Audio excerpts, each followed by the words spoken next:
Namo tassa bhagavato arahato samma sambuddhassa. Namo tassa bhagavato arahato samma sambuddhassa. Namo tassa bhagavato arahato samma sambuddhassa. Buddham sharanam gacchami. Dharmam sharanam gacchami. Sangam sharanam gacchami. Buddham sharanam gacchami. Dharmam sharanam gacchami. Sangam sharanam gacchami. Buddham sharanam gacchami. Dharmam sharanam gacchami. Sangam sharanam gacchami. Sangye Judan Zoye Jona Lai Jangjo Bardo Dane Kibzu Dagi Jujin Gibi Zona Gi Rola Pinjiri Sangye Robrash Sangye Judan Zoye Jona Lai Jangjo Bardo Dane Kibzu Dagi Jujin Gibi Zona Gi Rola Pinjiri Sangye Robrash Sangye Judan Zoye Jona Lai Jangjo Bardo Dane Kibzu Dāyēn jūshēn gībē tsōnāmēn gī rōlāyēn bēnchirē sāng rōparā yō sēmchēn tamchēn dēwā dāng dēbēn gyū dāng dēmbarā gyūrchē sēmchēn tamchēn dōngāl dāng dōngāl gī gyū dāng chāparā gyūrchē sēmchēn tamchēn dōngāl mē dēwā dāng bā dāng mē chēparā gyūrchē sēmchēn tamchēn nyērēn chā dāng nī dāng chāpēn dāng yōng chēmbō yūrēn dō nēparā gyūrchē Sangye tamje dübe ngo dorje zembe ngo kunjo sumge tsaba de lama namla chanze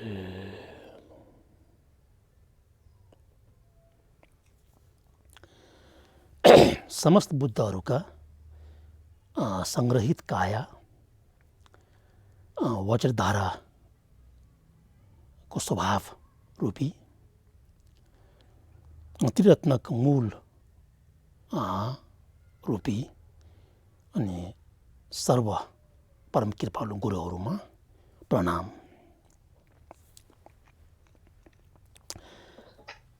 आज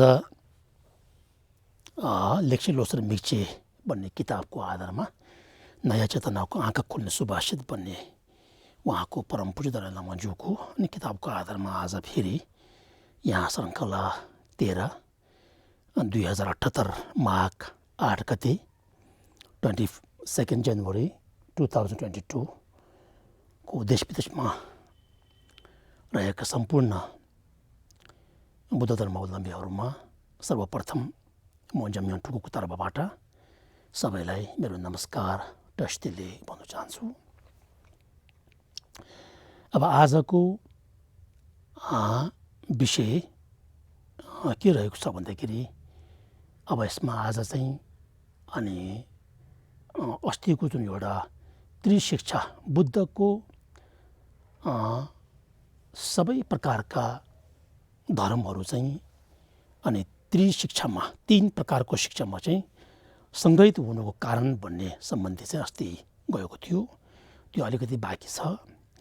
अनि आज के आउँछ भन्दाखेरि त्यो त्रिशिक्षालाई त्यो 3 प्रकारको शिक्षालाई चाहिँ अनि शील शिक्षा, समाधि शिक्षा, प्रज्ञा शिक्षा भन्ने जुन एउटा शब्दको अगाडि अनि अधि भन्ने शब्द जोडेको छ हैन।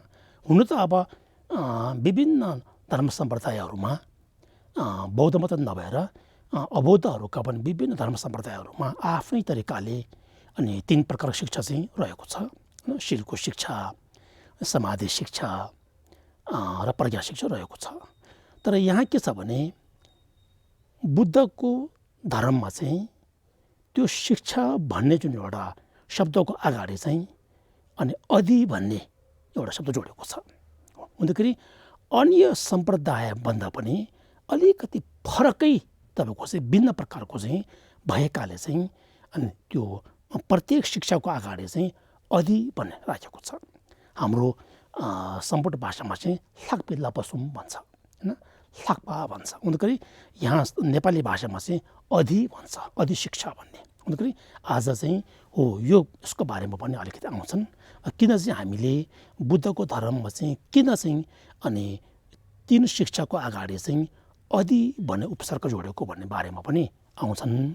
त्यसपछि अनि 10 अकुशल कर्मको बारेमा आउँछ र त्यसपछि चाहिँ त्यो सम्बन्धी अनि के भन्नुभएको छ भन्दाखेरि चाहिँ अनि हामी बुद्ध धर्मावलम्बीहरू गृहस्थी होस् अथवा लामा होस्, सबैले चाहिँ हामी सबै एउटा कस्तो भने बुद्धको अनुयायी भएको नाताले चाहिँ हामी सबैको एउटा साझा एउटा सामान्य अनि अभ्यास गर्नुपर्ने चाहिँ विशेष तपाईँको 10 अकुशल कर्मको त्याग भन्ने चाहिँ विषयमा पनि आज चाहिँ चर्चा गर्नु गइरहेको छु।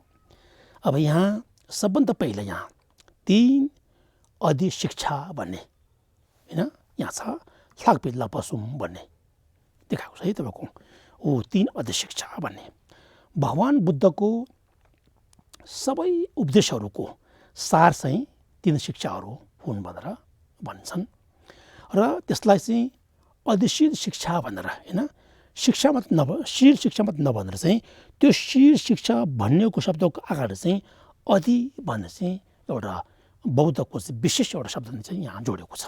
त्यो चाहिँ आज तपाईँहरूले बुझाउन गइरहेको छु। अधिशील शिक्षा लाग्पा सुल्टिम्की लापा, अधि समाधि शिक्षा लाग्पा तिमिजिङ लापा होइन एवं अधि प्रज्ञा शिक्षा लाग्पा सेदपकी लापा। अब यो चाहिँ हामी सबैले बुद्ध धर्मावलम्बीहरू सबैले चाहिँ बुझ्नुपर्ने एउटा विशेष एउटा ज्ञानको कुराहरू हो। अब यहाँ 3 पिटकका सबै तत्त्व होइन अब अर्थहरू चाहिँ तपाईँको सार चाहिँ यिनै 3 शिक्षाहरूमा साक्षात या परम्पराबाट समाविष्ट हुने गर्दछन् होइन हो। त्रिशिक्षा महात्मा गौतम बुद्धले भन्नुभएका प्रवचनहरू त्यो 3 शिक्षामा चाहिँ अनि तपाईँको डाइरेक्टली र इन्डाइरेक्टली होइन र साक्षात तथा परम्पराबाट समाविष्ट हुने गर्दछन् भनेर भन्नुभएको यहाँ।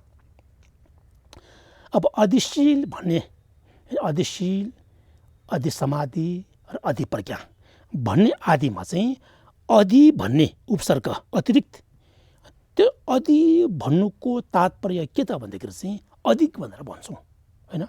अन्य सम्प्रदायहरूका त्रिशिक्षाहरू भन्दा पनि अलि तपाईँको विशिष्ट भएको कारणले चाहिँ अनि बौद्धहरूको चाहिँ एउटा अधि भन्ने चाहिँ कारण राख्नुपर्ने कारण थियो। यहाँ अधि अधिक वा उत्कृष्ट अर्थमा हुन्छ होइन।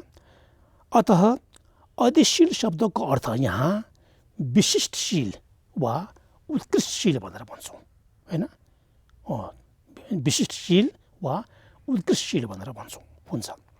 यसमा विशिष्टशील भन्नाले अब इङ्ग्लिसमा चाहिँ स्पेसल एथिक्स भन्छ, इङ्ग्लिसमा चाहिँ स्पेसल एथिक्स। यसकारण भनिएको हो किनकि यो पालन गर्नाले बुद्धको धर्ममा व्याख्या गरिएका शील शिक्षाको पालन गरे भने के हुन्छ भन्दाखेरि हो त्यस्तो प्रकारको पालन गर्नाले अनि अरूको हित होइन अरू प्राणीहरूको हित तपाईँको साक्षात रूपबाट डाइरेक्टली वा परम्पराबाट इन्डाइरेक्टली तपाईँको बलिभान्ति सिद्ध गर्दछ होइन। जुन तपाईँको व्यक्तिले साधकले चाहिँ शील शिक्षाको तपाईँको चाहिँ पालन गर्छ भने चाहिँ त्यो शील शिक्षाको पालन गरेको माध्यम चाहिँ आफू मात्र नभएर चाहिँ अरूलाई पनि तपाईँको हित गर्ने कार्यहरू चाहिँ हुन्छ भनेर भन्नुभएको बलिभान्ति सिद्ध गर्दछ। बौद्धहरूको भन्दा अन्य मत राख्नेहरूको भन्नाले अब अबौद्धहरूको होइन भन्नाले बौद्धहरूको भन्दा अन्य मत राख्नेहरूको शील चाहिँ यस कोटिको हुँदैन होइन। जुन तपाईँको शीलको अभ्यास परिपूर्ण रूपले तपाईँको होइन विधिपूर्वक रीतिपूर्वक तपाईँको चाहिँ नियमपूर्वक गर्दाखेरि चाहिँ जसरी तपाईँको चाहिँ अनि आफू मात्र नभएर चाहिँ धेरै प्राणीहरूले फाइदा पुर्याउँछ भने त्यस्तो प्रकारको फाइदा लाभ पुर्याउने खालको चाहिँ कोटिको चाहिँ हुँदैन अरे अरू मतहरूमा चाहिँ त भन्दा चाहिँ हो। बौद्धहरूको भन्दा अन्य मत राख्नेहरूको शील चाहिँ यस कोटिको हुँदैन। अब तपाईँहरूले पछि बुझ्नुहुन्छ तिनीहरूको उहाँहरू कस्तो हुन्छ भने पञ्च अग्नि तप्नु होइन 5 प्रकारका अब होइन अग्निहरूलाई तपस्या गरेर आफ्नो शरीरले होइन त कठोर तपाईँको चाहिँ अब दुःख दिएर तपाईँको होइन त्यसरी यहाँ भन्नुभएको छ। यहाँ तिनीहरूको उहाँहरूको पञ्च अग्नि तपना आदि शील चाहिँ साक्षात वा परम्पराबाट न त पालन गर्ने कुनै हित सिद्ध गर्दछ, लाभ हुन्छ, फाइदा हुन्छ, न अरूको नै हित सिद्ध गर्दछ भनेर भन्नुभएको छ कि है। यहाँ चाहिँ अलिकति हामीले ध्यान दिनुपर्छ। हो, उहाँहरूको पञ्च अग्नि तप्नु आदि शील चाहिँ पालन गर्दाखेरि साक्षात वा परम्पराबाट न त पालन गर्ने कुनै लाभ हुन्छ, सिद्ध गर्दछ, अथवा न अरूको नै हित सिद्ध गर्दछ, अपितु यसको विरुद्ध त्यसले उहाँहरूलाई कष्ट पुर्याउँछ। एक किसिमले हुनु पनि हो रे। अब हामीले कस्तो भने अब शरीरले तपाईँको चाहिँ सीमा नागेर अब कष्ट दिँदाखेरि चाहिँ अब त्यसको लक्ष्य चाहिँ कस्तो हुन्छ भन्ने त्यो भन्दाखेरि चाहिँ अब बुद्धको दृष्टिकोणले, बुद्ध धर्मको दृष्टिकोणले हेर्दाखेरि चाहिँ त्यहाँ कुनै पनि प्रकारका त्यत्रो लाभ चाहिँ नहुने चाहिँ बुझेको हुन्छ यहाँ। त्यस कारण यहाँ चाहिँ साक्षात परम्पराबाट न त पालन गर्ने कुनै हित सिद्ध गर्दछ, न अरूको नै हित सिद्ध गर्दछ, अपितु यसको विरुद्ध त्यसले चाहिँ तिनीहरूलाई कष्ट पुर्याउँदछन् होइन। अब तपाईँको होइन आगोमा तपाईँको होइन आफूले होइन अब डराएर बस्ने अथवा तपाईँको होइन अब धेरै प्रकारका छन् त्यहाँ तपाईँ हामीले अब देखिरहेको छौँ होइन, सुनिरहेको छौँ, त्यो चाहिँ हामीले बुझ्नुपर्छ। अत भगवान् बुद्धद्वारा उपदिष्ट समाधि पनि शील मात्र होइन कि भगवान् बुद्धद्वारा उपदिष्ट शीलको पालना गर्दाखेरि चाहिँ आफू र अरू दुवैले फाइदा हुन्छ भने त्यो मात्र होइन कि भगवान् बुद्धद्वारा उपदिष्ट समाधि पनि होइन, समाधि पनि तपाईँको चित्तको क्लेशहरू एवं तिनीहरूको विकल्प नम्तो भन्छ भन्दाखेरि न्योमुङ चित्तको क्लेशहरू एवं तिनीहरूको विकल्पहरूको साक्षात् विरोधी हुन्छन्। जब बुद्ध धर्ममा व्याख्या गरिएका अनि समाधिको पालना गर्छौँ तब त्यो समाधि पालन गरिरहँदाखेरि चाहिँ त्यो समाधिको तपाईँको प्रभावले कारणले चाहिँ अनि चित्तमा भएका त्यो साधकको चित्तमा भएका क्लेशहरू र अनि साधकको चित्तमा भएका विभिन्न प्रकारका विकल्पहरूको चाहिँ साक्षात् विरोधी गर्दछन्, विरोधी हुन्छन् त्यो। अत त्यसको फल यस जन्ममा सुख मात्र हुने नभई त्यसरी तपाईँको बुद्धको धर्ममा व्याख्या गरिएका अनि साधनाको पालन गर्दाखेरि चाहिँ त्यो साधनाको फल चाहिँ तपाईँको कस्तो भने अनि यो जुन मात्र होइन कि यस जन्ममा सुख मात्र हुने नभई अपितु अर्को जन्ममा पनि सुख दिने हुन्छ अरे तपाईँको होइन। अन्तत त्यो मात्र होइन कि त्यो मोक्ष प्राप्त गर्नुमा पनि सहयोगी हुन्छ होइन। बुद्धको धर्ममा व्याख्या गरिएका अनि समाधिको जब समथ भन्ने विपश्यना भन्ने जुन एउटा हुनु त अब सबै धर्म सम्प्रदायहरूमा त्यो साझा नाम नै हो, तर भए तापनि बुद्धको धर्ममा व्याख्या गरिएको समाधिको पालन गर्दाखेरि चाहिँ हो भने यो जुन मात्र होइन कि मोक्ष प्राप्ति गर्नुमा पनि सहयोगी हुन्छ भन्नुभएको छ। किनभने हामीलाई हाम्रो बुद्ध धर्मावलम्बीहरूको लक्ष्य के हो त मोक्ष प्राप्ति र अनि बुद्धत्व प्राप्ति हो नि त। त्यस कारण यदि हामीले बुद्ध धर्ममा व्याख्या गरिएको मोक्ष र बुद्धत्व प्राप्त गर्ने हो भने चाहिँ अनि बुद्ध धर्ममा व्याख्या गरिएका शील समाधि र ज्ञानको चाहिँ पालना चाहिँ गर्नुपर्ने हुन्छ यो भन्नुभएको उहाँले।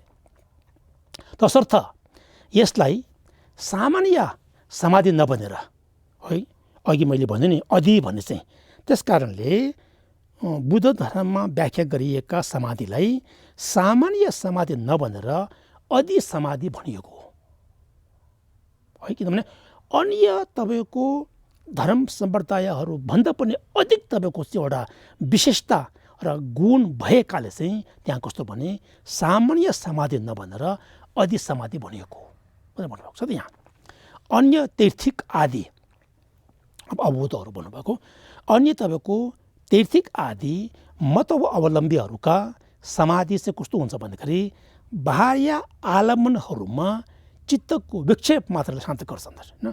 उहाँहरूको समाधिको पालन गर्दाखेरि चाहिँ त्यो समाधिले खास के भूमिका खेल्छ भन्दाखेरि चाहिँ हाम्रो चित्त तपाईँको चाहिँ बाहिर तपाईँको होइन विभिन्न तपाईँको विषयवस्तुमा चाहिँ विक्षेप भइरहेको व्याकुल भइरहेको मनलाई चाहिँ तपाईँको एकत्रित गर्छ, त्यो चाहिँ पक्रिने गर्छ तपाईँको यहाँ हो। बाह्य तीर्थिक मतावलम्बीहरूका समाधि चाहिँ कस्तो भने बाह्य आलम्बनहरूमा होइन बाहिरको विषयवस्तुहरूमा चित्तको विक्षेप मात्रलाई शान्त गर्न सक्दछ र यही जन्मको सुख मात्र प्रदान गर्दछ र अर्को जन्म होइन कि यो जन्ममा चाहिँ उहाँ त्यो समाधिले पनि तपाईँ काम चाहिँ गर्छ भन्नुभएको त्यहाँ प्रदान गर्दछ। धेरैभन्दा धेरै त्यसले चाहिँ त्यस्तो प्रकारको उहाँहरूका समाधिको प्रभावले के गर्छ भन्दाखेरि त्यसले चाहिँ रूपी या अरूपी देवभूमिहरूमा जन्म हुन सक्दछ त्यो पनि पक्का हो होइन। रूपी देव भूमिहरू हुन्छन् होइन तपाईँको होइन र अरूपी देवभूमिहरू हुन्छ त्यसलाई होइन हाम्रो त्यो उसमा के भन्छ समथिङ कि नेसी भन्छ सम्पूर्ण भाषामा चाहिँ समथिङ कि नेसी भन्छ होइन। अनि सुमेक कि नेसी भनेर भन्छौँ त्यसरी भन्छौँ अन्तखेरि धेरैभन्दा धेरै चाहिँ उहाँहरूको समाधिको पालनाले अनि रूपी या अरूपी लोकमा देवभूमिहरूमा जन्म हुन सक्दछ। त्यो चाहिँ कस्तो भने यहाँसम्म चाहिँ तपाईँको होइन यस्तो प्रकारको समाधि चाहिँ अनि बौद्ध र अनि अबौद्धहरूको एउटा साझा अभ्यास हो। त्यो कस्तो भने उहाँहरू मात्र होइन कि बौद्धहरूले पनि गर्नुहुन्छ त्यो है त्यो चाहिँ बुझ्नुपर्छ। धेरैभन्दा धेरै त्यसले रूपी या अरूपी देवभूमिहरूमा जन्म हुन सक्दछ तर त्यस्तो प्रकारको उहाँहरूका समाधिले द्वारा चाहिँ चित्तको क्लेशहरू होइन हाम्रो चित्तमा भएका क्लेश राग द्वेष मोह इत्यादिहरू हुन्छ तपाईँको होइन त्यस्तो क्लेशहरू र वा तिनीहरूको विकल्पहरूको त कुनै पनि तरिकाले प्रतिपक्षको काम चाहिँ गर्न सक्दैन। यो हामीले छुटाउनुपर्छ है त होइन। हो त्यस्तो अघि बुद्धको धर्ममा व्याख्या गरिएका आदि समाधिको पालनाले चाहिँ गर्दाखेरि चाहिँ त्यो समाधिको प्रभावद्वारा चाहिँ अभ्यासद्वारा चाहिँ अनि चित्तको क्लेशहरू पनि तपाईँको होइन हटाउन सक्ने प्रतिपक्षको रूपमा काम गर्न सक्ने त्यति मात्र होइन कि अनि मोक्ष प्राप्त गर्नुमा पनि सहयोगी हुन सक्ने थियो। तर अहिले उहाँहरूका चाहिँ समाधिको त्यो पालना गर्दाखेरि चाहिँ त्यस्तो प्रकारको चाहिँ प्रतिपक्षको रूपमा चाहिँ काम चाहिँ गर्न सक्दैन भन्नुभएको होइन। यहाँ हो चित्तको क्लेशहरू वा तिनीहरूको विकल्पहरूको त कुनै पनि तरिकाले प्रतिपक्षको काम चाहिँ गर्न सक्दैन भन्नुभएको छ होइन। त्यसैले त्यस कारणले अत त्यसलाई उत्कृष्ट समाधि भनेको होइन अधिक समाधि वा उत्कृष्ट समाधि अथवा विशिष्ट समाधि पनि भन्नुहुन्छ होइन। अत त्यसलाई चाहिँ उत्कृष्ट समाधि चाहिँ भन्न सकिँदैन अरे उहाँहरूको जुन एउटा समाधिले चाहिँ अनि बुद्ध धर्ममा व्याख्या गरिएको जस्तै तपाईँको चाहिँ अनि स्पेसल मेडिटेसन भन्नु सक्दैन अरे होइन। अध्यय समाधि चाहिँ हामी भन्नु सक्दैन किनभने त्यसमा तपाईँको अध्यय समाधि हुनु गुणहरू त्यहाँ चाहिँ भइँदैन तपाईँको होइन। त्यस कारणले भनेको यहाँसम्म गयो। त्यसपछि अब आयो दुई आत्मदृष्टिहरू। दुई आत्मदृष्टिहरू के हुन् भन्दा पुद्गल आत्मदृष्टि र अनि तपाईँको धर्म आत्मदृष्टि। हाम्रो जुन एउटा चित्तमा चाहिँ तपाईँको होइन अनादिकालदेखि हामीबाट के छ भने आत्मदृष्टि चाहिँ भइरहेको छ। यो पुद्गलमाथि चाहिँ आत्मदृष्टि गर्दाखेरि त्यसलाई चाहिँ तपाईँको अनि खङ्सा दाग भन्छ होइन। खङ्सा दाग तावा भन्छ। अन्तखेरि दुई आत्मदृष्टिहरू के भन्नु पुद्गल आत्मदृष्टि एवं धर्म आत्मदृष्टि अन्तखेरि छुकी दाग भन्छ होइन। सम्पूर्ण भाषामा चाहिँ खङ्सा दाग ठुप खङ्सा दाग तावा र छुकी दाग तावा भनेर भन्छन्। अब नेपालीमा चाहिँ पुद्गल आत्मदृष्टि एवं धर्म आत्मदृष्टि भनेर भन्छु। धर्म आत्मदृष्टि भन्नु कस्तो भने बाहिरी विषयवस्तुप्रति अनि त्यहाँ आत्माको ग्रह छ भने आत्माको दृष्टि छ भने त्यसलाई चाहिँ धर्म आत्मदृष्टि भन्छ। अनि आफ्नो स्वयंप्रति होइन आफू स्वयंलाई राखेर चाहिँ त्यो स्वयंमा तपाईँको आत्मदृष्टि छ त्यसलाई चाहिँ पुद्गल आत्मदृष्टि भन्छ है। यसरी बुझ्नुपर्छ। र दुई आवरणहरू के हुन् भन्दाखेरि क्लेश आवरण तथा गेय आवरण होइन। डिपा भन्छ तपाईँको होइन न्योमङको डिपा र शिक्षित डिपा भन्छ। अनि नेपालीमा चाहिँ क्लेश आवरण तथा गेय आवरण होइन। भन्दाखेरि दृष्टिमा चाहिँ तपाईँको पुद्गल आत्मदृष्टि धर्म आत्मदृष्टि दुईवटा हो। आवरणमा चाहिँ तपाईँको क्लेश आवरण र गेय आवरण दुईवटा हुन्छ। क्लेश आवरण भन्दाखेरि चाहिँ अब राग द्वेष डाहा ईर्ष्या मोह इत्यादि जति पनि तपाईँको चैतसिक सम्बन्धी कुराहरू त्यो सबैले कस्तो भने गेय आवरण भन्छ र होइन क्लेश आवरण भन्छ। गेय आवरण कस्तो भने त्यस्तो प्रकारको क्लेशले राखिएका वासनाले चाहिँ गेय आवरण भन्छन् होइन, सरल भाषामा चाहिँ त्यो हो। यिनीहरूमध्ये क्लेश आवरणको पुद्गल आत्मा दृष्टिसँग तथा गेय आवरणको चाहिँ धर्म आत्मा दृष्टिसँग सम्बन्ध हुन्छ अरे होइन। क्लेश आवरण चाहिँ पुद्गल आत्मदृष्टिसँग सम्बन्ध भइरहेको छ र धर्म आत्मदृष्टि चाहिँ गेय आवरणको धर्म उसमासँग सम्बन्ध भइरहेको छ। त्यसैले त यहाँ हो यिनीहरूमध्ये क्लेश आवरणको चाहिँ पुद्गल आत्मदृष्टिसँग तथा गेय आवरणको चाहिँ धर्म आत्मदृष्टिसँग सम्बन्ध हुन्छ। यी दृष्टि एवं आवरणहरूका कारण न त पुद्गल आसक्तिबाट, किनभने जबसम्म हामीमा त्यस्तो प्रकारको दुई प्रकारका दृष्टि होइन, पुद्गल आत्मदृष्टि र तपाईँको धर्म आत्मदृष्टि हुन्छ भने जबसम्म त्यो दुईवटा आवरण भइरहेको हुन्छ तबसम्म तपाईँ कस्तो भने अनि ती पुद्गल चाहिँ आसक्तिहरूबाट मुक्त नै हुन सक्दैन तपाईँको होइन। जबसम्म हाम्रो चित्तमा क्लेश आवरण र गेय आवरण हुन्छ तबसम्म चाहिँ हामी तपाईँको चाहिँ कस्तो भने अनि आसक्तिबाट हामीभित्र भएका एट्याचमेन्ट होइन, हामीभित्र भएको तपाईँको आसक्तिहरूबाट चाहिँ मुक्त हुन सक्दैन। त्यो यहाँ हो यी दृष्टि एवं आवरणहरूका कारण न त पुद्गल आसक्तिहरूबाट मुक्त नै हुन सक्दछ न त त्यसको क्लेश र अज्ञानलाई नै सर्वथा विनाश गर्न सक्दछ। त्यस कारणले हामीभित्र भएका क्लेश आवरण र गेय आवरणलाई विनाश गर्नु नै हो भने चाहिँ ठिक त्यो पुद्गल आत्मदृष्टिको विपरीत तपाईँको होइन पुद्गल अनात्माको बोध हुनुपर्छ र धर्म आत्माको दृष्टिको विपरीत तपाईँको चाहिँ धर्म निरात्माको बोध हुनुपर्छ। अनि मात्र हामीमा भएका अनि यो दुई प्रकारका आवरणबाट चाहिँ छुटकारा पाउन सक्ने सम्भावना हुन्छ। त्यो भन्नु खोज्नु भएको उहाँले त्यो भयो।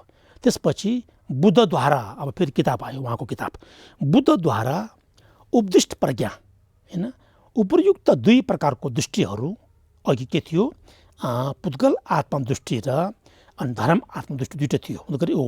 बुद्धद्वारा उपदेश गर्नुभएका प्रज्ञा चाहिँ उपयुक्त दुई प्रकारको दृष्टिहरू रङ भ्युज र आवरणहरू अब्स्ट्राक्सन्स होइन लाई सर्वत्र प्रहार गर्नमा सक्षम हुन्छ अरे न त्यो प्रज्ञा शिक्षा चाहिँ होइन।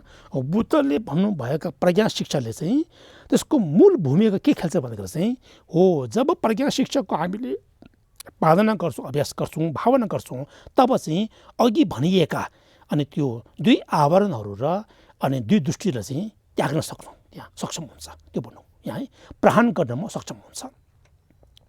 फलत यस प्रकारको प्रज्ञाको परिपूर्ण भएमा होइन त्यस्तो प्रकारको परिपूर्ण भएमा चाहिँ प्रज्ञा चाहिँ पुद्गलको सबै आसक्तिहरू उच्छिन्न भएर जान्छन् रे।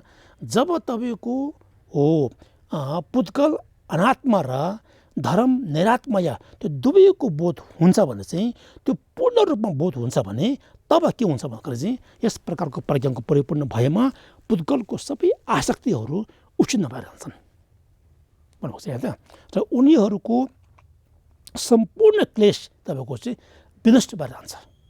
किनभने त्यसको मूल तपाईँको प्रतिपक्षको रूपमा चाहिँ भूमिका खेल्ने नै त प्रज्ञा हो। तिनीहरूको ज्ञान तपाईँको निरावरण भएर जान्छन् होइन।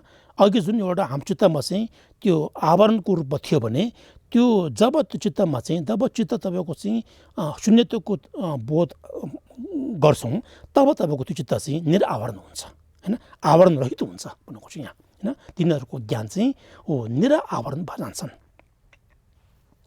यो परमार्थ सत्यको साक्षात् दृष्टा भए जान्छन् होइन। त्यस्तो भन्छ जब एकदम गहिरो रूपमा गएर उहाँहरूले होइन त्यो ध्यान साधना गर्दाखेरि चाहिँ तब त्यस्तो प्रकारको जुन एउटा विकल्प चित्त पनि तपाईँको चाहिँ कसो भने निर्विकल्प बदलेर चाहिँ पछि तपाईँ प्रत्यक्ष रूपमा चाहिँ उहाँहरूले के भन्छ त्यो शून्यता बोध गर्न सक्छन्। हो त्यस्तो प्रकारको जब चाहिँ साक्षात्कार गर्दाखेरि चाहिँ तब त्यहाँदेखि तपाईँको अनि के हुन्छ भन्दाखेरि परमार्थ सत्यको साक्षात् भइहाल्छ र त्यसो हुनाले त्यो सम्यक सम्बुद्ध एवं सर्वज्ञ भइरहन्छन्। अन्तमा चाहिँ त्यसको होइन परिणाम स्वरूप के हुन्छ त त्यो प्रज्ञाको पालना गर्दा गर्दा गर्दा अन्तमा चाहिँ तपाईँको अनि सम्यक सम्बुद्ध एवं सर्वज्ञ भएर जान्छन् चित्त चाहिँ। यस प्रकारको प्रज्ञा चाहिँ सामान्य प्रज्ञा हुँदैन। त्यस कारणले यसलाई चाहिँ अधिप्रज्ञा भनिएको होइन। त्यो प्रज्ञाको भूमिका एकदमै तपाईँको होइन कस्तो भने सार्थक र अर्थपूर्ण भूमिका खेलेको कारण चाहिँ त्यस्तो प्रकारको प्रज्ञा चाहिँ सामान्य प्रज्ञा नभएर अधिप्रज्ञा भनेर भन्नुभएको यहाँ है त। यस प्रकारको प्रज्ञा चाहिँ सामान्य प्रज्ञा हुँदैन र अथ त्यसलाई अधिप्रज्ञा भनिएको लाग्पेसरके लापा भन्छ है त। अन्य मत मान्नेहरूको अब अबोधहरूको होइन, अन्य मत मान्नेहरूको यस प्रकारको उत्कृष्ट प्रज्ञा चाहिँ हुँदैन होइन। उहाँहरूको प्रज्ञा जुन एउटा सीमित हुन्छ, त्यो प्रज्ञाले चाहिँ कस्तो भने अघि भनिएका होइन न तपाईँको गेय आवरणको प्रतिपुष्पको रूपमा हुन्छ, न तपाईँको क्लेश आवरण प्रतिपुष्पको रूपमा हुन्छ, न तपाईँको दुवै प्रकारका अन्य आत्मदृष्टि हुन सक्दैन है। यहाँ अन्य मत मान्नेहरूको यस प्रकारको उत्कृष्ट प्रज्ञा हुँदैन। उनीहरूको त्यस प्रज्ञाद्वारा वस्तुस्थिति निरूप भन्छ सम्पूर्ण भाषामा हो, वस्तुस्थितिलाई साक्षात्कार गर्न सकिँदैन होइन। उहाँहरूको जुन एउटा ग्रन्थहरूमा व्याख्या गरिएका प्रज्ञाले चाहिँ हो अनि के भन्छ वस्तुस्थिति बुद्धको धर्मको दृष्टिकोणले हेर्दाखेरि चाहिँ वस्तुस्थितिलाई साक्षात्कार गर्न सकिँदैन। यसर्थ त्यो संसारको मूललाई समूल उचित गर्नमा सक्षम हुने हुन्छ, असक्षम हुने हुन्छ अरे। उहाँहरूको व्याख्या गरेको प्रज्ञा चाहिँ कस्तो हुन्छ भन्दाखेरि चाहिँ हो बुद्धको धर्ममा व्याख्या गरेको प्रज्ञाले चाहिँ संसारको मूललाई नै तपाईँको समूल उचित गर्नमा सक्षम हुन्छ भने अनि अन्य तपाईँको चाहिँ अब सम्प्रदायहरूमा चाहिँ भन्नुभएका प्रज्ञाले चाहिँ हो संसारको मूललाई समूल उचित गर्नमा चाहिँ असक्षम हुने हुन्छ भन्नुभएको छ त। त्यसैले त्यो सामान्य प्रज्ञा मात्र हो होइन। उहाँहरूको जुन एउटा उहाँहरूको ग्रन्थमा व्याख्या गरिएका प्रज्ञा चाहिँ सामान्य प्रज्ञा मात्र हो भन्नुभएको है त यहाँ। त्यसैले त्यो सामान्य प्रज्ञा मात्र हो, तर त्यसलाई उत्कृष्ट प्रज्ञा भन्न सकिँदैन होइन। उहाँहरूका अनि ग्रन्थहरूमा व्याख्या गरेका प्रज्ञालाई चाहिँ उत्कृष्ट प्रज्ञा चाहिँ हामी भन्न सकिँदैन, स्पेसल विजडम चाहिँ भन्न सकिँदैन भन्नुभएको छ त। यस प्रकार बुद्धद्वारा उपदिष्ट अधिशील शिक्षा होइन तपाईँको लाग्पा सुल्टिमके लापा, अधि समाधि शिक्षा लाग्पा तिङ्गिसिङके लापा, अधि प्रज्ञा शिक्षा लाग्पा सेरपके लापा होइन विशिष्ट एवं उत्कृष्ट भएको कारण तीन अधि शिक्षा हुन् भनिएको होइन हो। बुद्धको धर्ममा व्याख्या गरिएका शील समाधि ज्ञान चाहिँ त्यो त्यसमा तपाईँको विशेष गुण ज्ञानहरू भएकाले चाहिँ अनि उहाँहरूले चाहिँ कस्तो भने तीन अधिशिक्षा भनेर चाहिँ भनेको है त हुन भनिएको यहाँसम्म गयो। अब चाहिँ 10 अकुशल कर्म त्यागिने शील भनेर भन्छौँ, मिकेचुबुङ सुल्टिम भन्छौँ, मिकेचुबुङ सुल्टिम भनेर सम्पूर्ण भाषामा चाहिँ एथिक्स एबेन्डोनिङ द 10 नन भर्चुस भनेर भन्छौँ। अब यो चाहिँ कस्तो भने अनि बौद्ध हुनासाथ तपाईँको होइन जुनै पनि व्यक्ति चाहिँ अनि बुद्धको अनुयायी हो भने चाहिँ यो चाहिँ हामी सबैको एउटा साझा चाहिँ अभ्यास हुन्छ। यहाँ उपयुक्त तिनै शिक्षाहरूमा अधिशील शिक्षा चाहिँ सर्वप्रथम बताइएको छ हो। बुद्धको धर्ममा 3 शिक्षामध्ये चाहिँ सबभन्दा पहिला चाहिँ शील शिक्षा चाहिँ बताउनु भएको छ भन्नुभएको। अधिशील शिक्षा चाहिँ समस्त गुणहरूको आधार एवं बुद्धको शासनको अभ्यासको सार सङ्ग्रहित हुने रहे होइन हो। अधिशील शिक्षा कस्तो भने सबै प्रकारका गुणहरूको आधार र अनि बुद्धको शासनको चाहिँ अभ्यासको चाहिँ सार सङ्ग्रहित भएको छ हुन् होइन।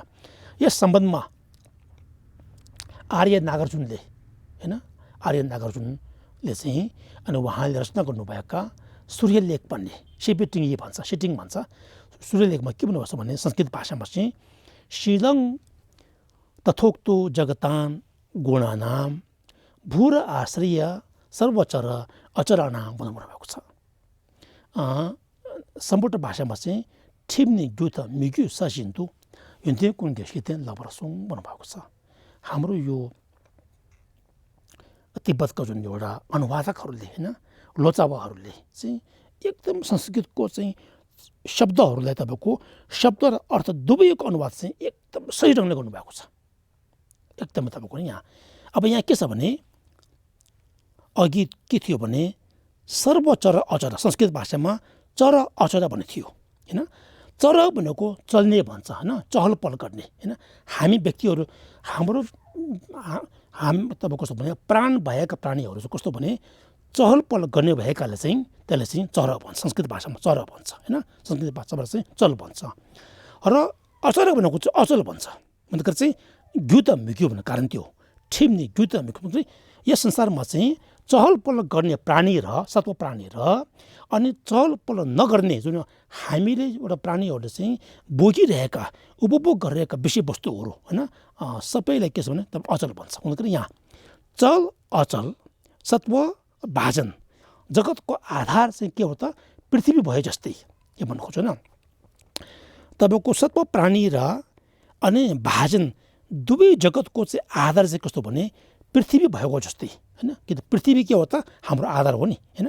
हामी तपाईँको प्राणीहरूको पनि यहाँ तपाईँको बसोबास गर्ने आधार हो र प्राणीहरूले उपभोग गर्ने सबै प्रकारको विषयवस्तुहरूको पनि आधार हो। हुँदाखेरि चाहिँ चल सत्व र भाजन जगतको आधार चाहिँ पृथ्वी भएको जस्तै होइन, यो भूमि भएको जस्तै चाहिँ सम्पूर्ण गुणहरूको आधार के हो त शिर हो भन्नुभएको। जसरी पृथ्वी चाहिँ सत्व प्राणीहरूका र तपाईँको चाहिँ निर्जीव वस्तुहरूका चाहिँ आधार भएको जस्तै अनि सम्पूर्ण गुणहरूका आधार के हो त शिर हो भन्नुभएको होइन।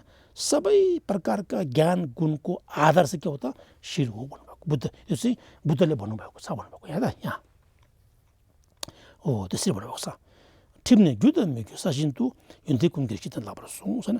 सत्व भाजन जगतको आधार पृथ्वी भए जस्तै सम्पूर्ण गुणहरूको आधार चाहिँ शिल हो भनेर बुद्धले भन्नुभएको छ भन्नुभएको। यो नै सर्वकुशल धर्मको मूल पनि हो, जरो पनि हो होइन, जग पनि हो।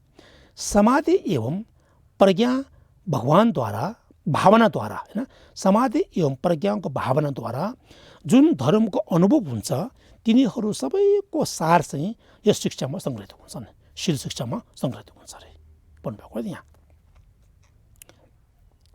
अब यहाँ 10 अकुशल कर्म त्यागिने शिरको आधारमा शिरको अनेक प्रकारको हुन्छन् रे होइन।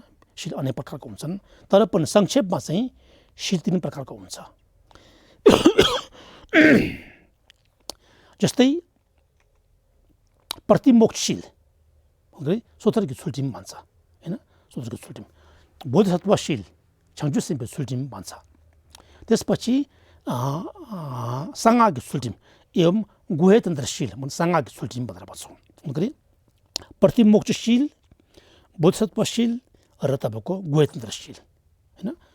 अब त्यो संक्षिप्तमा गर्दाखेरि चाहिँ तीनमा तपाईँ समेटिएको हुन्छ है त यहाँ। सबै प्रकारका शिलहरू यिनै 3 शिलहरूमा समावेश भएका हुन्छन्। 10 अकुशल कर्मबाट विरत हुनलाई विरुद्धशील भन्छन् भन्नाले 10 अकुशल कर्मबाट टाढा हुनुलाई चाहिँ अनि विरुद्धशील भनेर भन्छौँ भने यहाँ भनिन्छ। यो शील जब प्रतिष्ठित हुन्छ तब चाहिँ पुद्गल तपाईँको अकुशल कर्म गर्न चाहिँ हिचकिचाउने हुन्छ, हिचकिचाउने वा सजग हुन्छन्। अर्थात् अकुशल कर्म गर्ने क्षणमा उसले आफूले बचाउँदछन् होइन। तपाईँको तत्काल उसले चाहिँ एउटा होस सम्हालेको हुन्छ र स्मृति र तपाईँको चाहिँ यो संरचनीयको चाहिँ पालना गर्दाखेरि चाहिँ त्यति बेला चाहिँ उहाँले आफैले आफ सचेत पारेको हुन्छ। अर्थात् कुशल कर्म गर्ने क्षणमा उसले आफूलाई बचाउँदछ। अत त्यस कारण पनि यसलाई अकुशल वृद्धिशील भनिन्छन्। अब फेरि यहाँ आचार्य वसुबन्धु होइन कृत उहाँले रचना गर्नुभएका अभिधर्म कोशमा बताएको छ कि तदौदारिक सङ्ग्रहात् 10 कर्मपथा उक्त यथायोगं शुभ अशुभ भन्नुभएको छ। भन्नाले सम्पूर्ण भाषामा चाहिँ थेले छेलुङ दुईने नि गेत मिके चिरेक पर लेगी लम्ने चुर्सुङसो भन्नुभएको छ होइन। चुर्सुङसोस अर्थ के हो त भन्दाखेरि नैतिक र अनैतिक आचरणहरूबाट भनेको होइन। विभिन्न हाम्रो यो नैतिक आचरण र अनैतिक आचरण थरथरको हुन्छन्। तर यहाँ के छ भने अघि यहाँ थेले भनेको होइन, त्यस नैतिक र अनैतिक आचरणहरूबाट चाहिँ स्थूल तवरले सङ्ग्रहित गरियो भनेको है त, सङ्ग्रहित गरी यथायोग कुशल तथा अकुशल रूपी 10 प्रकारका कर्मको मार्ग भन्नुभएको छ होइन। तपाईँको कर्मपथ भन्ने कर्मपथ पनि भन्छ, कर्मको मार्ग पनि भन्छ। अघि यहाँ थियो नि तपाईँको यो त्यो भन्नुको यहाँ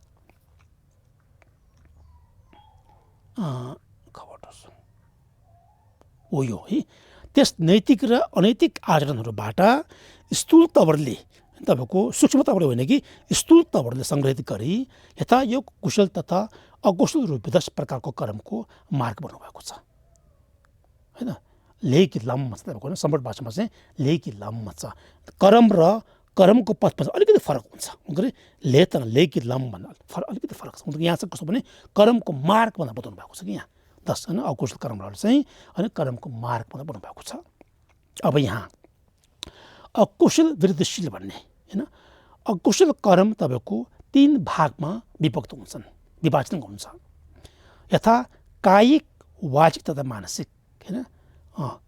जो अकुशल कर्म चाहिँ काय अर्थात् शरीरबाट सम्पन्न हुन्छ त्यसलाई चाहिँ कायिक अकुशल कर्म भनिन्छ होइन। जुन कर्म चाहिँ हाम्रो शरीरबाट गरेको हुन्छ भने त्यो शरीरबाट गरेको कर्म चाहिँ कायिक कर्म भन्छ होइन। हुँदाखेरि हो त्यस्तो प्रकारको शरीरबाट गरिएका अनि कर्म तपाईँको 3 प्रकारको हुन्छन् यहाँ। जुन अकुशल वाणीद्वारा होइन वचनद्वारा कर्म गरिन्छ त्यसलाई चाहिँ वाचिक तथा जुन मनद्वारा अकुशल कर्म गरिन्छ भने त्यसलाई चाहिँ मानसिक अकुशल कर्म भन्छ होइन। जुन कर्म हामीले हाम्रो वचनद्वारा गरेको छ भने हो त्यो वचनद्वारा गरियो कर्म चाहिँ वाचिक कर्म भन्छ अरे होइन। र जुन हाम्रो मनद्वारा होइन हाम्रो मनको सोचद्वारा गरेको कर्म छ भने त्यसलाई चाहिँ मानसिक कर्म भनेर भन्छौँ, मानसिक अकुशल कर्म भनेर होइन त्यसले भन्छ हो। तथा मानसिक अकुशल कर्म भनेर भन्दाखेरि अब यहाँ के भयो भने कायिक अकुशल कर्म एउटा, त्यसपछि वाचिक अकुशल कर्म 2टा, त्यसपछि चाहिँ मानसिक अकुशल कर्म 3वटा, त्यसरी पहिले चाहिँ विभाजन गरियो है त। अब यहाँ कायिक अकुशल कर्म चाहिँ 3 प्रकारका हुन्छन् होइन। शरीरबाट हुने अकुशल कर्म कति प्रकारको हुन्छ त? 3 प्रकारको हुन्छ अरे। सबभन्दा पहिला चाहिँ यहाँ प्राणातिपात भन्छ होइन। हाम्रो परिभाषा शब्दमा चाहिँ प्राणातिपातलाई सम्पूर्ण भाषामा सोक्चुयो भन्छ होइन हो। प्राणीको हत्या हिंसा गर्नुलाई चाहिँ प्राणातिपात भन्छ, त्यो एउटा भयो। त्यसपछि अदत्त दान भन्छन् परिभाषा शब्दमा चाहिँ, त्यसलाई चाहिँ सम्पूर्ण भाषामा मासिनलेन भन्छ, मासिनलेन होइन चोरी भनेर। त्यसपछि काम मिथ्याचार भन्छन् सम्पूर्ण भाषामा लोगेम भन्छ, परपुरुष वा परस्त्री गमन गर्नु भन्दा यो चाहिँ अब शरीरबाट हुने 3 प्रकारका तपाईँको अकुशल कर्म। त्यसपछि वाचिक अकुशल कर्म चाहिँ 4 प्रकारका हुन्छन् होइन। हाम्रो वचनद्वारा गरिने अनि पाप तपाईँको 4 प्रकारका हुन्छन्। एउटा सबभन्दा पहिला चाहिँ मृखावाद भन्छ सम्पूर्ण भाषामा, जुन भन्छन् झुटो बोल्नु।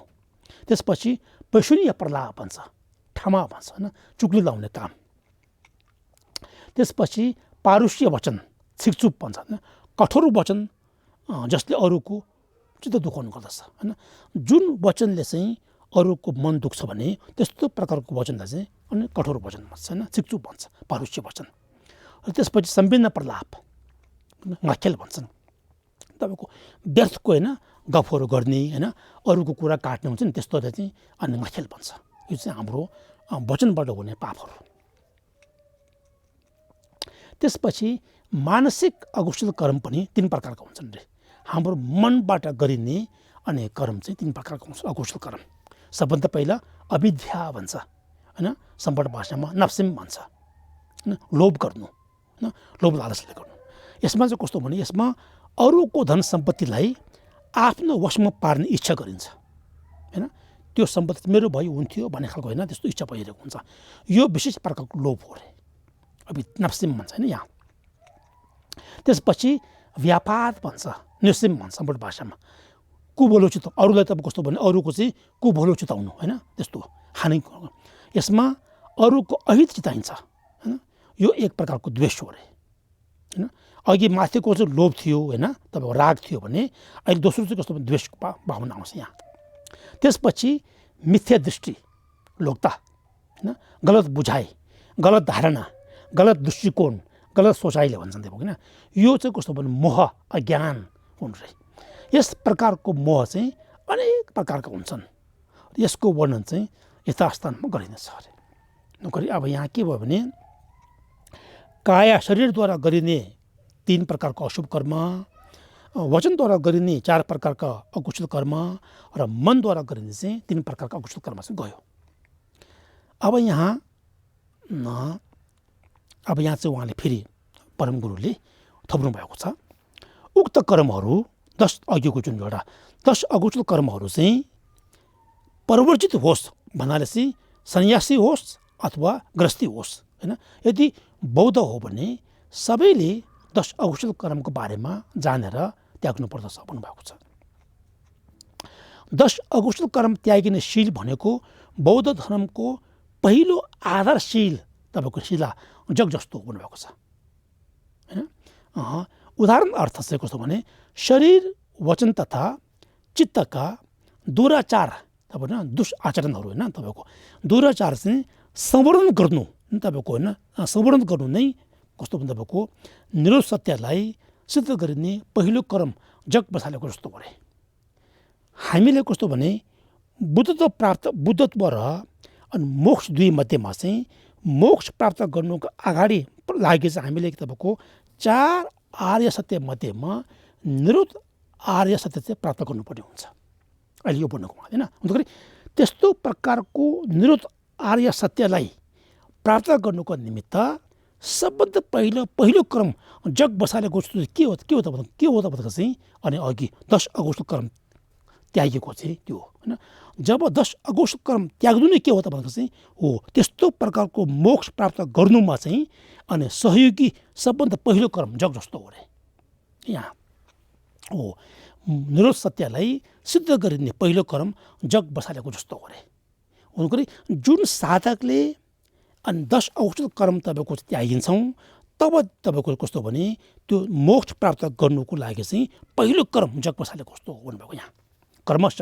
त्यसपछि बिस्तारै के हुन्छ भन्दाखेरि दुराचारको उत्पत्ति कारक चाहिँ क्लेश हो। क्लेशको पनि समाधान गर्ने, हटाउने होइन, क्लेशलाई पनि हटाउने। अन्तमा चाहिँ क्लेशको जरुर नै के हो त त्याग्नु हो होइन। त्याग पहिले चाहिँ 10 अकुशल कर्मको पालना गर्ने, 10 अकुशल कर्म त्याग्ने अभ्यास गर्ने, त्यसपछि तपाईँको क्लेश पनि बिस्तारै तपाईँको त्याग्ने अभ्यास गर्ने, अन्तमा चाहिँ क्लेशको जरुर नै तपाईँ उखाल्ने त्याग्नु हो। त्यसपछि क्लेशको वासना त्यागिने होइन भएकाले चाहिँ अनि आर्यदेवले होइन भारतको प्रसिद्ध विद्वान आर्यदेवले चाहिँ 14 शतकमा उहाँको रचना गर्नुभएको पुस्तक के छ भने यसरी भन्नुभएको छ, सर्वप्रथम अपुण्यलाई हटाउनु भन्नुभएको छ उहाँले होइन। हो हामी साधकहरूले बुद्धको धर्म पूर्ण रूपमा अभ्यास गर्ने नै हो भने सबभन्दा पहिला चाहिँ अनि अकुशल कर्म त्याग्नुपर्छ भन्नुभएको छ होइन। सर्वप्रथम अपुण्यलाई हटाउनु होइन। सोध्नम मिम्ब थाङपुर दोक भनेको छ तपाईँको के सम्बन्ध भाषामा भने सोध्नम मिम्ब थाङपुर दोक भन्नुभएको छ। अन्तखेरि सबभन्दा पहिला हामीले के गर्नु भने अपुण्य अकुशल कर्मलाई हटाउनुपर्छ भन्नुभएको छ। त्यसपछि भनिए चाहिँ दुःख सृजना गरिने अकुशल कर्महरू पहिले हटाउने भन्नुभएको छ। त्यसपछि फर्दो दाने तोकबाताङ भन्नुभएको छ। सम्बन्ध भाषामा चाहिँ फर्दो दाने तोकबाताङ भन्दाखेरि नेपालीमा चाहिँ मध्यममा चाहिँ आत्माले हटाउने होइन भन्नेले चाहिँ त्यसको अर्थ के त भन्दाखेरि क्लेश हटाउने अर्थात् मुख्य चाहिँ आत्मा ग्रहले हटाउने। हाम्रो चित्तमा भएका अनादिकालदेखि जन्मान्तरदेखि चाहिँ हाम्रो चित्तमा भएका आत्मग्रह पनि हटाउँछ तपाईँको होइन। हो त्यस्तो प्रकारको आत्मग्रहले हटाउने होइन। पहिलो अभ्यास चाहिँ अकुशल कर्म हटाउने अनि बिचको अभ्यास तपाईँको चाहिँ हामीभित्र भएका आत्मग्रहलाई हटाउने होइन, तपाईँको सेल्फ ग्रास्पिङलाई हटाउने। त्यसपछि अन्तमा होइन सर्वदोषलाई हटाउनु मतलब थामरतासी कुन्दोकबा भन्नुभएको छ। सम्बन्ध भाषामा चाहिँ थामरतासी कुन्दोकबा भन्नुभएको छ। मतलब अन्तमा चाहिँ सबै प्रकारका दृष्टिले हटाउने मतलब मिथ्या दृष्टिहरू भन्ने शब्दले चाहिँ सबै प्रकारका मिथ्या दृष्टि र मुख्य रूपमा चाहिँ क्लेशद्वारा राखिएका वासना माथि होइन क्लेशद्वारा राखिएका वासनामाथि उहाँले विचार गर्नु गरेर भन्नुभएको हो अरे होइन। आर्यदेवज्यूले चाहिँ अनि अघि जुन एउटा सबभन्दा पहिला अनि अगोष्ठ कर्म त्याग्नुपर्छ, बिचमा चाहिँ अनि आत्मग्रह त्याग्नुपर्छ र अन्तमा चाहिँ तपाईँको अनि सर्वदोष त्याग्नुपर्छ भन्नुको तात्पर्य होइन। अन्तको त्यो शब्द चाहिँ अन्तमा चाहिँ सर्वदोषले हटाउनु भन्नुको मूल तात्पर्य अर्थ के त भन्छ उहाँले भन्नु खोज्नुभएको चाहिँ क्लेशले हाम्रो विभिन्न प्रकारका क्लेशले राखिएका वासनासहितलाई त्याग्नुपर्छ भन्नुभएको है त। यो बुझ्नुपर्छ। यी अकुशल कर्म चाहिँ कर्मपथ हुने र नहुने हुन्छन् रे लेकी लम होइन लेलम भन्छ तपाईँको के अपाय भूमि नरक आदिसम्म पुर्याउने कर्मलाई नै कर्मपथ भनिन्छ अरे होइन। यहाँ चाहिँ कस्तो भने अलिक छुट्याएको छ कि सामान्य रूपमा कर्म भन्ने र कर्मपथ भन्नेमा चाहिँ अलिकति फरक छ। यो भन्न खोज्छु यहाँ हुँदाखेरि यदि कुनै कर्मपथ हुन्छ भने त्यसमा अपाय भूमिमा प्रतिसन्धि जन्म लिने शक्ति मुख्य रूपमा निहित हुन्छ अरे। जुन कर्म चाहिँ तपाईँको कर्म गर्नाले त्यो कर्म चाहिँ कर्मपथ भइन्छ भने त्यस्तो प्रकारको कर्मपथको प्रभावले गर्दाखेरि चाहिँ अनि नरक आदिसम्म पनि पुर्याउन सक्ने त्यस्तो शक्ति हुन्छ अरे त्यो कर्ममा चाहिँ। कुनै कर्मपथ भयो कि भएन भन्ने जान्नको निम्ति यसका अङ्गहरूमा विचार गर्नुपर्छ अरे होइन। कुनै पनि कर्म गर्दा त्यो कर्ममा एउटा विभिन्न प्रकारको अङ्गहरू हुन्छन् त्यो भनेको होइन। यहाँ विचार गर्नुपर्छ। यदि यसको अङ्ग पूर्ण हुन्छ भने त्यो कर्मपथ भन्दछ अरे होइन। उहाँ तपाईँको त्यो भन्छ है त। माथि उल्लेखित 10 अकुशल कर्महरूबाट प्रत्येकको 5 अङ्ग हुन्छन् रे। यहाँ लाग भन्छ सम्पूर्ण भाषामा यहाँ लाग भन्छ कि तपाईँको हुँदाखेरि अघि माथि भन्यो नि त्यो 10 अकुशल कर्महरूको चाहिँ प्रत्येक कर्महरूका 5 प्रकारको अङ्ग हुन्छ। त्यो त्यस्तो प्रकारको कर्म चाहिँ कर्मपथ हुनको लागि चाहिँ त्यो 5औं अङ्ग चाहिँ हुनुपर्छ होइन। 5 प्रकारको अङ्ग हुन्छन्। अब यहाँ ती अङ्गहरूको वर्णन चाहिँ संक्षेपमा प्रस्तुत गर्दछु। अब यहाँ है त सबभन्दा पहिला चाहिँ प्राणातिपात भन्ने हिंसा भन्ने होइन त्यो हिंसा किलिङ भन्ने यसका चाहिँ 5 अङ्गहरू हुन्छन्। त्यो हिंसा कर्म चाहिँ कर्मपथमा परिणत हुनुको लागि चाहिँ त्यो 5 अङ्ग चाहिँ हुनुपर्छ। अब यहाँ सबभन्दा पहिला वस्तु होइन आफूभन्दा भिन्न सन्तानवाला प्राणी हुनुपर्छ। जब हामीले कुनैको हत्या गर्दाखेरि चाहिँ त्यो हत्या गर्नेको समय आफूभन्दा पनि भिन्न प्रकारको हुनुपर्छ त्यो प्राणी होइन। त्यो भन्नुको वस्तु चाहिँ आफूभन्दा भिन्न सन्तानवाला प्राणी हुनुपर्छ। अर्थात् हिंसा पूर्तिका निम्ति आफूभन्दा भिन्न प्रकारका प्राणी हुनु आवश्यक हुन्छ। यो नै पहिलो अङ्ग हो है त। हिंसाको पहिलो अङ्ग त्यो है अङ्ग चाहिँ। अब दोस्रो अङ्ग के हो त चेतना होइन। यस प्रकारको ज्ञान हुनुपर्दछ कि यो प्राणी हो भने बुझ्नुपर्दछ अरे होइन। मैले हत्या गर्नु प्राणी चाहिँ यही हो भने बुझ्नुपर्छ अरे कि त्यो चेतनालाई चाहिँ यस प्रकारको ज्ञान हुनुपर्दछ कि यो प्राणी हो भने बुझ्नुपर्दछ र यो बुझाइ चाहिँ भ्रान्तिबाट रहित हुनुपर्छ, भ्रमरहित हुनुपर्छ। त्यस्तो भनेको त चेतनाको यो दुईवटा भयो है त, दुईवटा अङ्ग भयो।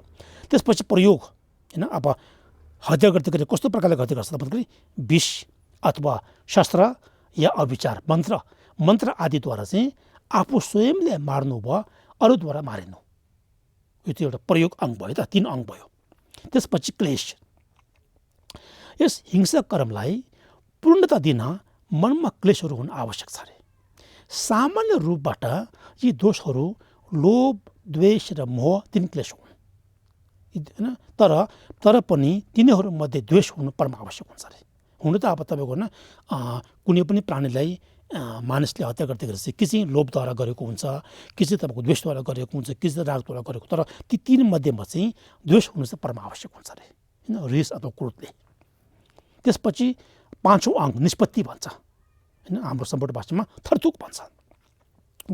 वध गर्ने व्यक्तिको मृत्युभन्दा पहिला नै वध्य अर्थात् मारिने प्राणीको मृत्यु हुनु आवश्यक छ अरे होइन। त्यो मार्ने व्यक्तिभन्दा पनि त्यो मारिने प्राणीको चाहिँ पहिला त्यो के भन्छ मृत्यु चाहिँ हुनु चाहिँ आवश्यक छ अरे। यहाँ चाहिँ वध गर्ने व्यक्तिको मृत्युभन्दा पहिला नै वध्य अर्थात् मारिने प्राणीको मृत्यु हुनु आवश्यक छ अरे। यस्तो प्रकारको होइन वस्तु, चेतना, क्लेश, प्रयोग र निष्पत्ति, यो 5 प्रकारको अङ्ग चाहिँ सबै समेटेको छ भने अब त्यस्तो प्रकारको कर्म चाहिँ अनि कर्मपथ हुन्छ हैन, त्यो कर्मपथ हुन्छ है त। हो त्यो भनेको यहाँ यी 5 अङ्गहरू सम्पन्न भएर नै हाम्रो यो सम्पूर्ण भाषामा चाहिँ सी हैन, सम्पा अनि जोरवा अनि न्योमोङ थर्तुक भनेर भन्छन् हैन। हाम्रो नेपालीमा चाहिँ वस्तु, चेतना अनि प्रयोग, क्लेश र निष्पत्ति, यी 5 अङ्गहरू सम्पन्न भएर नै तपाईँको प्राणादिपात कर्म वा हत्या गर्ने कर्म चाहिँ पूर्ण हुन्छ अरे हैन। अर्थात् त्यो कर्म चाहिँ कर्मपथ भइन्छ। यिनीहरूबाट कुनै एक अङ्ग हैन, त्यो 5 अङ्गमध्येमा कुनै एक यदि पूर्ण नभएमा चाहिँ त्यो कर्मपथ चाहिँ नबनेर काया दुष्ट मात्र हुन्छ अरे, त्यो कर्मपथ हुँदैन फेरि हैन।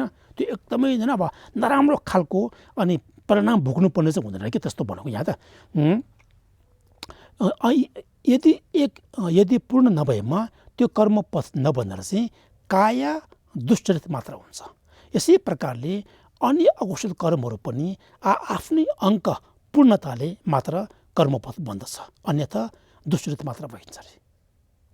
यहाँ छुट्याइदा भयो कि कर्म र कर्मपथमा चाहिँ अलिकति भेद पारेको छ यहाँ कि त्यस्तो हो।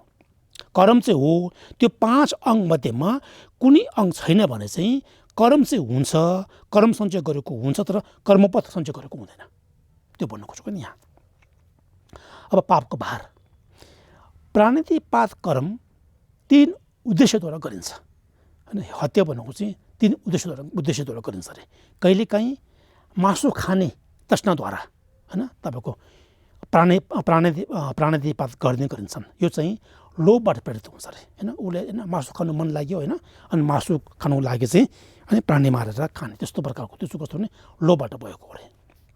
कहिलेकाहीँ अरूलाई बदला दिनुको लागि हत्या गरिन्छ, त्यो चाहिँ द्वेषबाट प्रेरित हुन्छ हैन। कहिलेकाहीँ अज्ञानता अर्थात् मिथ्या दृष्टिको कारणले गरिन्छन् हैन। तपाईँको जस्तो यज्ञमा हैन, अब यज्ञमा कुनै पशुको बलि चढाउने हैन, बलि चढाउँछ, त्यो सबै कस्तो विचार हैन, अब कस्तो भने नबुझेर अज्ञानको कारणले गरेको हो नि त त्यो हैन। हुन्छ अज्ञान कारण चाहिँ यज्ञमा चाहिँ कुनै पशुको चाहिँ बलि चढाउन आदि अहिले पनि हैन। अब यस्तो दुःखद घटनाहरू घटिरहेको छ, त्यो सबै कस्तो भने त्यो अज्ञानको कारणले हो नि तपाईँको नि। त्यो प्राणादिपातमा आफ्नो गुरु, माता, पिता, अर्हत, श्रमण या ब्राह्मणको हत्या गर्नु चाहिँ सबैभन्दा ठुलो पाप मानिन्छ अरे हैन। हत्या गरिने मानिसहरूमा चाहिँ आफ्नो गुरु अथवा माता, पिता, अर्हत, श्रमण या ब्राह्मणहरूको हत्या गर्नु चाहिँ सबैभन्दा ठुलो पाप मानिन्छ भन्नुभएको यहाँ चाहिँ। अब यहाँसम्म के गयो त, पहिलो कायिक अकुशल कर्म गयो हैन। अब दोस्रो आयो अदत्त दान, चोरी। यसका पनि 5 अङ्गहरू हुन्छन्। वस्तु के हो त, अरूका धन सम्पत्ति या त्रिरत्नमा हैन, बुद्ध रत्न, धर्मरत्न, सङ्घरत्न, त्रिरत्न बुद्ध धर्म तथा सङ्घ निम्ति चढाएको धनमाल हैन चोर गर्ने चाहिँ। त्यसपछि चेतना के हो त, ठगी गर्ने हैन, धूर्तता भन्छ क्या, ठगी, बलपूर्वक या चोरी गरी अरूको धनमाल लिने इच्छा, यो 2टा अङ्ग भयो त। अनि त्यसपछि प्रयोग, आफूद्वारा प्रयत्न गरी अरूको धनमाल हरण गर्नु हैन, या यस प्रकार कर्म गर्नु, अरूले उक्साउनु, यो चाहिँ तेस्रो अङ्ग भयो त। चौथो अङ्ग चाहिँ क्लेश, सामान्य रूपबाट राग, द्वेष र मोह नामक 3 विषयहरू हुन्छन्। त्यसमध्ये पनि विशेष रूपले चाहिँ राग आवश्यक हुन्छ अरे, लोभ हैन, लोभ लालच चाहिँ। त्यसपछि निष्पत्ति, जुन वस्तुहरूको अपहरण वा खोसिने गइरहेको छ त्यो वस्तु आफ्नो स्थानबाट अघि जुन ठाउँमा थियो नि, जुन ठाउँमा त्यो मान्छेको वस्तु थियो त्यो वस्तु चाहिँ आफ्नो स्थानबाट हटुन् या नहटुन्, तर पनि हरण गर्ने व्यक्तिमा चाहिँ हैन कुनै पनि प्रकारको यस्तो बुद्धि उत्पन्न होस् कि मैले यसलाई प्राप्त गरेँ भन्ने हैन सोच्दछ भने चाहिँ यसबाट निष्पत्ति नामक अङ्ग चाहिँ पूर्ण भएको ठहरिन्छ अरे हैन। त्यो चोर्ने मान्छेले नि त्यो चोरिने विषयवस्तु चाहिँ अब चाहिँ मैले प्राप्त भयो भनेर चाहिँ उसले सोच्यो भने चाहिँ हो त्यस तब तपाईँको त्यो 5औं अङ्क पूर्ण भएको हुन्छ है। त्यो भने त्यो भन्नु खोजेको यहाँ। पापको भार कस्तो हुन्छ, यस अदत्त दान अर्थात् चोरीलाई 3 भागमा विभक्त गर्न सकिन्छ। एउटा कस्तो भने निरपराध पुरुषलाई शस्त्र आदिद्वारा डर र धम्की देखाई वा कसैलाई लोभ लालच देखाएर उसको धनमाल लिनु, एउटा त्यो भयो त एउटा। त्यसपछि थाहा नपाउने गरी सुटुक्क चोरी गर्नु, दुईटा भयो है। त्यसपछि छलकपट खाले अदत्त दानहरूमा बुद्ध आदि त्रिरत्नलाई चढाइएको धनमालको अपहरण गर्नु सबैभन्दा गह्रौँको भारी पाप मानिन्छ अरे। त्यो पाप मध्ये त्यो के भन्छ चोरी गर्नु कर्म मध्येमा चाहिँ सबभन्दा ठुलो पाप कस्तो भने तपाईँको बुद्ध धर्म सङ्घहरूमा गुम्बाहरूमा होइन अथवा गुरुहरूले चढाएको धनमालको अपहरण गर्नु चाहिँ एकदमै तपाईँको पाप चाहिँ गह्रौँ हुन्छ अरे। त्यो भन्नु खोजेको त। आज चाहिँ अब यहाँसम्म राखेँ। अनि अब आज यसरी हामीले अनि उहाँको जुन एउटा प्रवचनलाई अनि सकारात्मक सोचले हामी सबैले सुन्यौँ भन्यौँ। यसरी हामीले चाहिँ अनि एकसाथ अनि सञ्चय गरेका पुण्य चाहिँ बुद्धता प्राप्त हुने कारक भन्नु सम्झिँदै अनि परिणाम गरौँ। गेवन्दी गेवो गोंसु नमो येशे सोजो जिन सु नमो येशे तम्बो गोंये dobro jo सु नमो दे ये तमजे जेबो नि तोबने नेबे दाना गेगो नजे बाला रंजो बे सेबे छोले रोवा dobro jo changju semjo rimbo je मागे पानामागे गिरोजे गेबा न्याबा कोने कोंदो बेब्रो जो तोनी तावा rimbo je nyurdu nyula kegiro je keba nyamba कोने कोंदो बेब्रो जो जंबला बावे चित्र केम्बा ना कुंदो जंबो तेयांदे तेदा कुंगी जेसो अंदालो जे गेवा देदा थमजे अरंदो तुजुम शेबे गेवा थमजे मोवा खंला चोदो ngaba de दाजे गेबे जावांदे संबो जुजरे रबदो मोरा गे कर्मा रबरे मरमे ना गुमा जेबो मिलम लोदा टिंदा वो दुजे चे नाम दे द्रा दा होलास